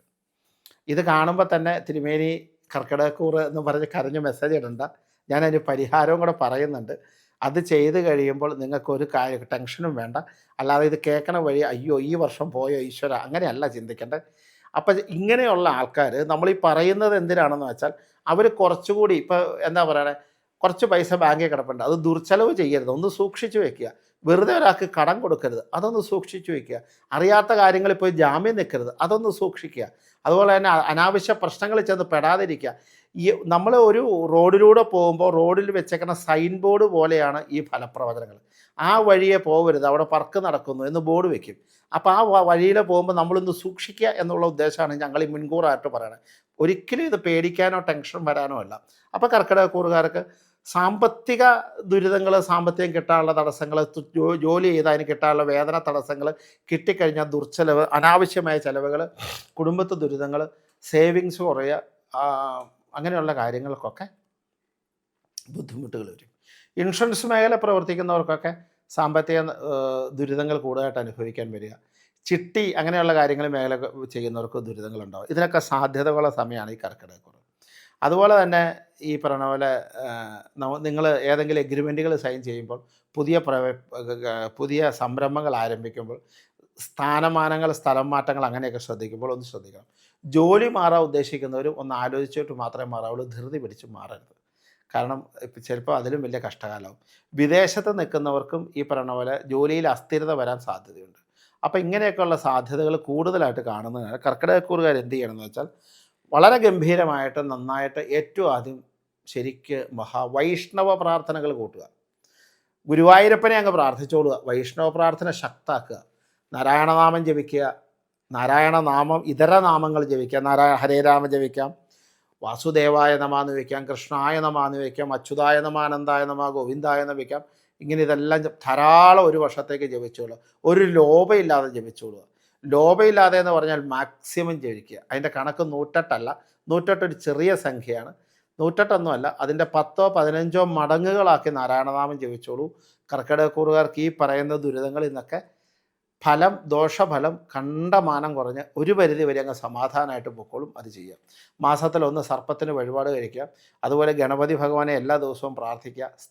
സ്ഥിരതയ്ക്ക് വേണ്ടി ഗണപതിക്ക് ഏത്തിയിടുക. ഇത്യാദി കാര്യങ്ങൾ ചെയ്ത് കഴിഞ്ഞാൽ അത്രയ്ക്കൊന്നും പ്രശ്നമില്ലാതെ അങ്ങ് പൊക്കോളും. ദോഷത്തെ ഗുണമാക്കുന്നത് എന്താണോ അതാണ് ദേവഭജനം. ഗ്രഹസ്ഥിതി വന്നാൽ അതിനെ എന്തോ ഗുണഫലത്തിലേക്കുണ്ട്, അതാണ് ഈശ്വരഭജനവും നാമജവും. അങ്ങനെ ചിന്തിച്ചാൽ മതി. ഇനി ചിങ്ങക്കൂറിലേക്ക് നമുക്ക് വരാം. ഈ മകം പൂരം ഉത്രത്തിൻ്റെ ആദ്യ ഭാഗം കൂടുന്ന ചിങ്ങക്കൂറാണ്. ചിങ്ങക്കൂറുകാർക്ക് ശരിക്കും പറഞ്ഞാൽ ഇപ്പോൾ 10 നിൽക്കുന്ന വ്യാഴം മേടമാസത്തിലൂടി 11 വ്യാഴം വരും. അതുപോലെ അഷ്ടമത്തിൽ നിൽക്കുന്ന രാഹു 7ാം ഭാവത്തേക്ക് വരും. 2ാം ലഗ്നത്തിലേക്ക് കേതുവിൻ്റെ ബന്ധം വരും. ശരിക്കും 11 വ്യാഴം വരിക എന്ന് പറഞ്ഞാൽ അവർക്ക് ഒരുപാട് അനുകൂലമാണ്. കഴിഞ്ഞ ശരിക്കും 2.5 വർഷമായിട്ട് അവർക്ക് കണ്ടകശനിക്കാലമായിരുന്നു. ആ കണ്ടകശനി അവർക്ക് മാറിയിട്ടേ ഉള്ളൂ. വ്യാഴം 10 നിൽക്കുന്ന വ്യാഴം 11ാം ഭാവത്തേക്ക് നിൽക്കുക. ഈ വർഷം നിന്നതിനേക്കാൾ കൂടുതൽ സമ്പൂജ്യരായി നിൽക്കാൻ പറ്റുന്ന കാലഘട്ടമാണ് ചിങ്ങക്കൂറുകാർക്ക്. അതിഗംഭീരം തന്നെയാണ് പറയാം. ഒരുപാട് ഗുണങ്ങളും ഐശ്വര്യങ്ങളും നന്മയും ശ്രേഷ്ഠതയും ഒക്കെ ലഭിക്കാൻ പറ്റിയ വർഷമാണ്. ഒരുപാട് കേമത്തം കിട്ടാൻ പറ്റിയ വയസ്സാണ്. കാരണം അനുഗ്രഹകലയുടെ ഒരു നീണ്ട നിര തന്നെ അതിനകത്ത് കാണപ്പെടുന്നുണ്ട്. പക്ഷേ അതായത് അവർ ഉദ്ദേശിക്കുന്ന കാര്യങ്ങൾ നടക്കും. അവർക്ക് തൊഴിൽപരമായ നല്ല പുരോഗതി കിട്ടും. നല്ല ബന്ധങ്ങൾ സ്ഥാപിക്കാൻ പറ്റും. ഉയർച്ചയിലേക്ക് അവർക്ക് എത്താൻ സാധിക്കും. അങ്ങനെ പല കാര്യങ്ങളും സാധിക്കും. ഇങ്ങനെയൊക്കെ ഇരുന്നാൽ പോലും ഈ എന്താ പറയുക, കേതു ലഗ്നത്തിലേക്ക് വരിക, 7 രാഹു വരിക. അപ്പോൾ അതുകൊണ്ട് അവരുടെ കുടുംബ ബന്ധങ്ങൾ താറുമാറാകാതിരിക്കാൻ അവർ വളരെ നന്നായി ശ്രദ്ധിച്ചോണം. ഈ കുടുംബ ബന്ധങ്ങൾ താറുമാറാകുക എന്ന് പറഞ്ഞാൽ കുടുംബത്തിൽ ഇത്യാദി ദുരിതങ്ങൾ, ദാമ്പത്യ കലഹങ്ങൾ, ദാമ്പത്യ പ്രശ്നങ്ങൾ, കുട്ടികൾക്ക് അരിഷ്ടതകൾ, കുട്ടികൾക്ക് നാശം, അതൊക്കെ വരാറുള്ളത്. അതുകൊണ്ട് മഹാദേവനെ നന്നായിട്ട് പ്രാർത്ഥിക്കുക, സർപ്പത്തെ നന്നായിട്ട് പ്രാർത്ഥിക്കുക, സർപ്പത്തിന് വഴിപാടുകൾ കഴിക്കുക, മാസത്തിലൊന്ന് ഗണപതി ഹോമം കഴിക്കുക, എല്ലാ ദിവസവും ഗണപതിയെ പ്രാർത്ഥിച്ച് ഏത്തയിടുക, ഗണപതിയുടെ നാമങ്ങൾ ചെയ്യുക. ഇതൊക്കെ ചെയ്യാൻ സാധിക്കണം. അതുപോലെ ചില കാര്യങ്ങൾ നമുക്ക് നല്ല തടസ്സങ്ങളൊക്കെ വരും, അതൊക്കെ ഒന്ന് മാറ്റാൻ ശ്രമിക്കുക. പൊതുവെ സാമ്പത്തിക രംഗത്തും തൊഴിൽ രംഗത്തും ഉയർച്ചയാണെങ്കിലും സമാധാന അന്തരീക്ഷം ശാരീരികമായിട്ട് ആസ്മയുള്ളവരൊക്കെ ആണെങ്കിൽ ആസ്മ കൂടുക, ശ്വാസകോശ സംബന്ധമായിട്ടുള്ളവർക്കാണെങ്കിൽ അതിന് വർധന വരിക, കൈകാലുകൾക്ക് വേദന, അങ്ങനെയുള്ള വിഷയങ്ങളൊക്കെ വരാൻ സാധ്യതയുണ്ട്. അതൊക്കെ ഒന്ന് ശ്രദ്ധിക്കുന്നത് വളരെ നല്ലതാണ് ഈ ചിങ്ങക്കൂറുകാർക്ക്. നമ്മൾ നേരെ കന്നിക്കൂറിലേക്ക് പോവുകയാണ്. കന്നിക്കൂറ് എന്ന് പറഞ്ഞു കഴിഞ്ഞാൽ ഉത്രത്തിൻ്റെ അവസാനവും അത്തവും ചിത്രയുടെ ആദ്യ ഭാഗം കൂടുന്ന കന്നിക്കൂറാണ്. കന്നിക്കൂറുകാർക്ക് ഇപ്പോൾ ഓൾറെഡി ഇപ്പോൾ കണ്ടകശനി തുടങ്ങിയിട്ടുണ്ട്. അവർക്ക് നിലവിൽ 9 വ്യാഴം നിൽക്കണേ, അവർക്കത് 10 വ്യാഴം വരികയാണ്. അതുപോലെ തന്നെ നിലവിൽ ലഗ്നത്തിൽ നിൽക്കുന്ന കേതുവാണ്, 7 നിൽക്കുന്ന രാഹുവാണ്. അപ്പോൾ അവർക്ക് ഇടവ മാസത്തോടു കൂടി ലഗ്നത്തിൽ നിൽക്കുന്ന കേതു 12 7 നിൽക്കുന്ന രാഹു 6 വരും. കണ്ടകശനി അതുപോലെ തന്നെ നിൽക്കും. വ്യാഴം 9 - 10 വരും. ശരിക്കും പറഞ്ഞാൽ രാഹുകേതുക്കളുടെ പകർച്ച അവർക്ക് ഒരു പരിധി വരെ അനുകൂലമാണ്. ശാരീരികമായ ദുരിതങ്ങൾ, ശാരീരികമായി നിൽക്കുന്ന അസ്വസ്ഥതകൾ, ചില മരുന്ന് കഴിക്കേണ്ട അവസ്ഥകൾ, ചില ശിരോസംബന്ധമായ അസുഖങ്ങൾ, കുടുംബപരമായി നിൽക്കുന്ന പ്രശ്നങ്ങൾ, അങ്ങനെയുള്ള കാര്യങ്ങൾക്ക് മുഴുവൻ കന്നിരാശിക്കാർക്ക് ഒരു പരിഹാരമാവും, ഒരു അവസാനമാവും. കുറേ മരുന്നുകളൊക്കെ കുറയ്ക്കാൻ പറ്റും. ദീർഘദൂര യാത്രകൾ, വിദേശ യാത്രകൾ, അങ്ങനെയൊക്കെ മുടങ്ങിക്കിടന്നവർക്കൊക്കെ അതൊക്കെ നടക്കാൻ സാധ്യതകളുണ്ട്. അതുപോലെ തന്നെ വീട് വെക്കാനും മറ്റു കാര്യങ്ങൾക്കും വാഹനം മേടിക്കാനൊക്കെ ഒരുപാട് ആഗ്രഹിച്ചിട്ടുണ്ട്, അത് നടക്കാനുള്ള സാധ്യതകളുണ്ട്. ആഭരണാദികളും മറ്റു കാര്യങ്ങളും മംഗല്യയോഗങ്ങൾ അങ്ങനെയൊക്കെ ആഗ്രഹിച്ചിരുന്നവർക്ക് അത് നടക്കാൻ സാധ്യതയുണ്ട്. അതുപോലെ തന്നെ അങ്ങനെ കാർഷിക മേഖലയിൽ പണമിറക്കിയവർക്ക് വന്ന നഷ്ടങ്ങൾക്കൊക്കെ ഒരു മാറ്റങ്ങൾ സംഭവിക്കാൻ സാധ്യതയുണ്ട്. ഭാഗ്യാവസ്ഥയ്ക്ക് ഒരല്പം മങ്ങൽ വരും. കർമ്മത്തിലേക്കാണ് 10 വ്യാഴം വന്ന് 9 വ്യാഴം പോലെ അത്ര ഗുണകരമായിരിക്കില്ല. അതുകൊണ്ട് എല്ലാ ദിവസവും എല്ലാ വ്യാഴാഴ്ചകളിലും വിഷ്ണു ക്ഷേത്രങ്ങളിൽ കൃഷ്ണൻ്റെ അമ്പലങ്ങളിൽ ദർശനം നടത്തുക, നാമജപാദികൾ കഴിക്കുക, നാരായണനാമം ജപിക്കുക, എല്ലാ ദിവസവും ഗുരുവായൂരപ്പനെ പൂർണ്ണത്രയസ്സനെ, ശ്രീപത്മനാഭനെ, അങ്ങനെയുള്ള മഹാവിഷ്ണു എല്ലാവരെയും തൊഴുതും മനസ്സുകൊണ്ട് ഈ കുടുംബത്തിരുന്ന് പ്രാർത്ഥിക്കാൻ ശ്രമിക്കുക. അങ്ങനെയൊക്കെ കാര്യം ചെയ്തു കഴിഞ്ഞാൽ ഒരു പരിധി വരെ വലിയ ദോഷമൊന്നുമില്ലാതെ കന്നിരാശിക്കാരും, അതായത് ഈ പറഞ്ഞ ഉത്രവും അത്തവും ചിത്രയുടെ ആദ്യ ഭാഗങ്ങളുമായി നിൽക്കുന്ന നക്ഷത്രക്കാർക്ക് രക്ഷപ്പെടാനുള്ള സാധ്യതകൾ വളരെ കൂടുതലാണ്. അപ്പോൾ അത് അങ്ങനെ ചെയ്യുന്നത് നല്ലതാണ്. അടുത്തത് നമ്മൾ തുലാക്കൂറിലേക്ക് വരുവാണ്. തുലാക്കൂറിലാണ് ഇപ്രാവശ്യം മേഷസംക്രമം തന്നെ നടക്കണേ. ചിത്രയും ചോതിയും വിശാഖത്തിൻ്റെ ആധിപത്യവും കിടന്നു. അവർക്ക് എന്താ പറയണേ, അവർക്ക് ശരിക്കും പറഞ്ഞിട്ടുണ്ടെങ്കിൽ ഈ 5-ൽ നിൽക്കുന്ന ശനി 6-ലേക്ക് പകർന്നു. അതൊരു വളരെ ഗംഭീരമാണ്. അഷ്ടമത്തിൽ നിൽക്കുന്ന വ്യാഴം മേടമാസം 9-ലേക്ക് വരികയാണ്. അതുപോലെ തന്നെ 12-ാമിടത്ത് നിൽക്കുന്ന കേതു 11-ാമിടത്തേക്ക് പോവും. 6-ൽ നിൽക്കുന്ന രാഹു 5-ലേക്ക് വരും. ശരിക്ക് ഒരു 80-85% തുലാക്കൂറുകാർക്ക് അനുകൂലമാണ്. സാമ്പത്തിക രംഗത്ത് വളരെ നല്ല ഉയർച്ച ഉണ്ടാകാൻ സാധ്യതയുണ്ടാവുക, കുടുംബത്ത് മംഗളകർമ്മങ്ങൾ നടക്കുക, സന്തതി പരമ്പരകളുണ്ടാകുക, സന്താനങ്ങളുണ്ടാവുക, സന്താനങ്ങൾക്ക് ഉയർച്ച ഉണ്ടാവുക, അതിനൊക്കെ സാധ്യതയുണ്ടാവുക, മനസ്സിലായി അങ്ങനെയുള്ള കാര്യങ്ങളൊക്കെ ഉണ്ടാവുക. അതിനൊക്കെ വളരെ വളരെ ഏതായാലും കഴിഞ്ഞ കുറച്ച് നാളുകളായി അനുഭവിച്ചുകൊണ്ടിരിക്കുന്ന മാനസിക വ്യതയ്ക്ക്, മാനസിക സങ്കടത്തിന് എല്ലാത്തിനും ഒരു സമാധാനം കിട്ടുന്ന വർഷവും കൂടിയാണിത്. നമ്മൾ വിചാരിക്കാത്തപ്പോൾ പല നല്ല നല്ല സന്ദർഭങ്ങൾ നമ്മുടെ ജീവിതത്തിൽ ഉരുത്തിരിയും, സന്തോഷങ്ങൾ വന്നെത്തും. നമുക്ക് കുടുംബത്ത് തന്നെ സാമാന്യേന നന്മയുണ്ടാകണം, ഐശ്വര്യം ഉണ്ടാകണം, കാര്യങ്ങൾ വന്നെത്തും. അങ്ങനെയുള്ള വിഷയങ്ങളൊക്കെ വരാൻ സാധ്യതകളുണ്ട്. അപ്പോൾ അതുകൊണ്ട് തന്നെ ഇപ്രാവശ്യത്തെ അത് വളരെ അനുകൂലം തന്നെയാണ്. പിന്നെ 5-ലെ രാഹു, അനാവശ്യ ക്ലേശങ്ങൾ എടുക്കാതിരിക്കുക. ഒരു കാര്യവുമില്ലാതെ വെറുതെ സങ്കടപ്പെടുന്ന സ്വഭാവമുള്ളവർ അത് എടുക്കാതിരിക്കുക. അത് ശ്രദ്ധിക്കണം. അത് ശ്രദ്ധിച്ചില്ലെങ്കിൽ വെറുതെ അനാവശ്യ സങ്കടങ്ങൾ വന്നുകൊണ്ടിരിക്കും. അതിനൊന്നും ശ്രമിക്കേണ്ട, ആവശ്യമുള്ളത് മാത്രം ചെയ്യുക. ഈശ്വരഭജനം നന്നായിട്ട് കൂട്ടുക. എസ്പെഷ്യലി സർപ്പത്തെയൊക്കെ ഒന്ന് പ്രാർത്ഥിച്ചോളൂ. കുട്ടികളിലൊക്കെ നന്മയ്ക്ക് വേണ്ടിയിട്ട് സർപ്പക്ഷേത്രങ്ങളിൽ ദർശനം നടത്തുക. മണ്ണാറശാല പോലെ, വെട്ടിക്കോട് പോലെ നല്ല നല്ല സർപ്പക്ഷേത്രങ്ങളിൽ ഒക്കെ ദർശനം നടത്തി പ്രാർത്ഥിക്കുന്നതൊക്കെ വളരെ നല്ലതാണ്. പാമ്പുമേക്കാട് ഒക്കെ ഉണ്ട് അങ്ങനെയുള്ള അമ്പലങ്ങളിലൊക്കെ പോകുന്നത്. അടുത്തുള്ള സർപ്പത്തിനെയൊക്കെ തൊഴുത് പ്രാർത്ഥിക്കുക, സർപ്പനിവേദ്യം കഴിക്കുക, നൂറുമ്പാലും കഴിക്കുക, അങ്ങനെയൊക്കെ ചെയ്യുന്നതൊക്കെ നല്ലതാണ്. അതുപോലെ തന്നെ 9-ലേക്ക് വ്യാഴം വരികയാണ്. 9-ലെ ഭാഗ്യഹസ്തയിലാണ് വരണേ. അപ്പോൾ അതുകൊണ്ട് അതിൻ്റെ കൂടെ വ്യാഴാഴ്ച കൃഷ്ണനെയും കൂടെ തൊഴുതാൽ കൂടുതൽ അഭിവൃദ്ധിയാവും, ഉത്തരോത്തര അഭിവൃദ്ധിയാവും, സംശയമില്ല. അടുത്ത വിശാഖത്തിൻ്റെ അവസാനവും അനിഴവും തൃക്കേട്ടയും കൂടുന്ന വൃശ്ചികക്കൂറിലേക്കാണ് വരണേ. വൃശ്ചികക്കൂറുകാർക്ക് എന്താ പറയുക, വൃശ്ചികക്കൂറുകാർക്ക് അതിഗംഭീരം തന്നെയാണ് എന്ന് നമ്മൾ പറയുമ്പോഴും ഈ വൃശ്ചികക്കൂറിനകത്തൊരു പ്രശ്നം എന്താണെന്ന് വെച്ചാൽ വ്യാഴം 7-ൽ നിൽക്കുന്നത് ഇപ്പം നിലവിൽ അതിഗംഭീരമായ വസ്ത്രം 7 വ്യാഴമൊക്കെ നിൽക്കുന്നു. ശനിയുടെ പകർച്ചയൊക്കെ കഴിഞ്ഞു, കണ്ടകശനിയൊക്കെ കഴിഞ്ഞു. ഇങ്ങനെ ഗംഭീരമായിട്ട് നിൽക്കുകയാണെങ്കിലും ഈ വ്യാഴം ഇടവൻ രാശിയിൽ നിന്ന് മിഥുനൻ രാശിയിലേക്ക് പോകുമ്പോൾ അതിൻ്റേതായ ദുരിതങ്ങൾ അവർക്കുണ്ടാവും. അതുപോലെ തന്നെ 10-ലേക്ക് കേതുവിൻ്റെ ബന്ധവും 4-ലേക്ക് രാഹുവിൻ്റെ ബന്ധവും വരുന്നുണ്ട്. അതുകൊണ്ട് വൃശ്ചികക്കൂറുകാർ ഈ പറയണ വിശാഖത്തിൽ മുക്കാലും അഴിലും തൃക്കേട്ടക്കാർ ഒരു കാര്യം ചെയ്യണം. ഇപ്രാവശ്യത്തെ വിഷു തൊട്ട് അടുത്ത പ്രാവശ്യത്തെ വിഷു വരെ വ്യാഴാഴ്ച എന്നൊരു ദിവസം ഉണ്ടെങ്കിൽ അവർ കൃഷ്ണനെയോ വിഷ്ണുവിനെ തൊഴാതിരിക്കരുത്. കാരണം അഷ്ടമത്തിലേക്ക് വ്യാഴം വരുമ്പം ഒരു കാര്യവുമില്ലാതെ ദുരിതങ്ങൾ ഇങ്ങനെ ഘോഷയാത്ര പോലെ വരാൻ സാധ്യതയുണ്ട്. അതുപോലെ 10-ലേക്ക് കേതുവിൻ്റെ ബന്ധം വരുമ്പോൾ തൊഴിൽ സ്ഥാനത്ത് ചെറിയ ചെറിയ ദുരിതങ്ങൾ ഉണ്ടാവുക, തൊഴിലിൽ ഈ മേലധികാരികളുടെ വഴക്കുകൾ കേൾക്കാനുള്ള യോഗം ഉണ്ടാവുക, കുടുംബത്ത് തന്നെ അനാവശ്യമായി നിൽക്കുന്ന എന്താ പറയുക വാക്കുകൊണ്ടുള്ള യുദ്ധങ്ങൾ നടക്കുക, അനാവശ്യ വഴക്കുകളുണ്ടാകുക, ബന്ധുമിത്രാദികളുമായിട്ട് ചെറിയ ചെറിയ പ്രശ്നങ്ങളുണ്ടാവുക, അല്ലെങ്കിൽ ഒരു കാര്യവുമേലെ കുടുംബവുമായി ബന്ധപ്പെട്ട സങ്കടങ്ങൾ ഉണ്ടാവുക. ഇതിനൊക്കെ സാധ്യതകളുള്ളത് കൊണ്ട് അവർക്ക് യാതൊരു സംശയവും വേണ്ട. ഇപ്പം ഒരു പരിധി വരെ ശനിയൊക്കെ പകർന്നു 7-ൽ വ്യാഴമൊക്കെ നിൽക്കുന്ന കേമാണെങ്കിലും വിഷു സംക്രമം കഴിഞ്ഞ് വിഷുബലം വരുമ്പോൾ അവർ നന്നായിട്ട് ശ്രദ്ധിക്കുക. ഒരു വർഷക്കാലം വേറെ ഒന്നും ശ്രദ്ധിക്കാനില്ല. എല്ലാ ഞായറാഴ്ച ദിവസവും ശിവനെ മഹാദേവൻ്റെ അമ്പലത്തിൽ പോയി ദർശനം നടത്താൻ ശ്രമിക്കുക. വ്യാഴാഴ്ച മഹാവിഷ്ണു, ശ്രീകൃഷ്ണൻ, അങ്ങനെ വൈഷ്ണവ ക്ഷേത്രങ്ങൾ ദർശനം നടത്തുക. എത്ര നമശിവായ നാരായണനാമം ജപിക്കുമോ അത്രയ്ക്ക് ജപിച്ചോളുക. പുണ്യക്ഷേത്രങ്ങളിൽ ദർശനം നടത്തുക. ഇടയ്ക്ക് നവഗ്രഹ ക്ഷേത്രങ്ങളിൽ ദർശനം നടത്തുക. ദുരിതങ്ങളും സങ്കടങ്ങളും മാറാൻ പ്രാർത്ഥിക്കുക. അതുപോലെ എല്ലാവരും കൂടി കൂട്ടായിട്ട് കുടുംബാംഗങ്ങൾ എല്ലാവരും കൂടി കൂട്ടായിട്ട് സർപ്പക്ഷേത്രങ്ങൾ സന്ദർശിക്കുക, സർപ്പത്തിന് വഴിപാട് കഴിക്കുക, സർപ്പത്തിന് പുറ്റും നാണയമൊക്കെ എടുത്ത് നടക്ക വയ്ക്കുക, അങ്ങനെയുള്ള കാര്യങ്ങളൊക്കെ ചെയ്യുക. അതുപോലെ കുടുംബത്ത് നാമജപാദികൾ കൂട്ടണം. ഈ സമയത്ത് ഈ മേടം കഴിഞ്ഞിട്ട് എന്തെങ്കിലും ജോലിക്ക് മാറ്റമൊക്കെ ശ്രമിക്കുന്നവർ തൽക്കാലത്തേക്ക് ആലോചിച്ചിട്ട് മാത്രമേ ചെയ്യാവുള്ളൂ. പുതിയ കമ്പനികളിൽ നിക്ഷേപം ചെയ്യുന്നവർ ആലോചിച്ചിട്ട് മാത്രമേ നിക്ഷേപിക്കാവുള്ളൂ. സ്ഥാനമാറ്റം ആഗ്രഹിക്കുന്നവർ ആലോചിച്ചിട്ട് മാത്രമേ ചെയ്യാവൂ.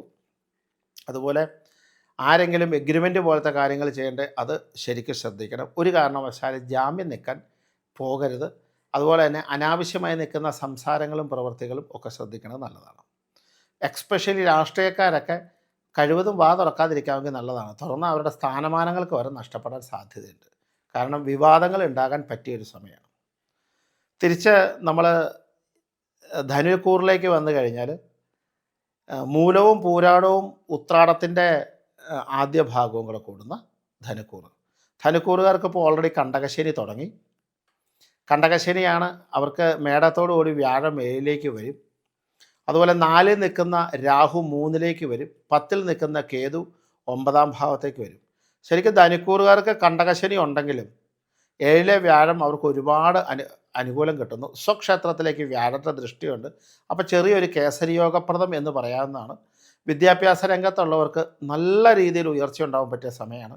വിവാഹാദികൾ ആലോചിക്കുന്നവർക്ക് നല്ല വിവാഹം നടക്കാൻ പറ്റിയ സമയമാണ്. വിദേശത്ത് പോകാൻ വിദേശ ജോലി ലഭിക്കുന്നവർക്ക് നന്നായിട്ട് നടക്കാൻ സമയമാണ്. വിദേശത്ത് പഠിക്കുന്ന കുട്ടികൾക്ക് നല്ല സ്ഥലത്തെത്താൻ പറ്റിയ സമയമാണ്. വിദേശത്ത് ബിസിനസ് തുടങ്ങാൻ പറ്റുന്നവർക്ക് അത് പറ്റിയ സമയമാണ്.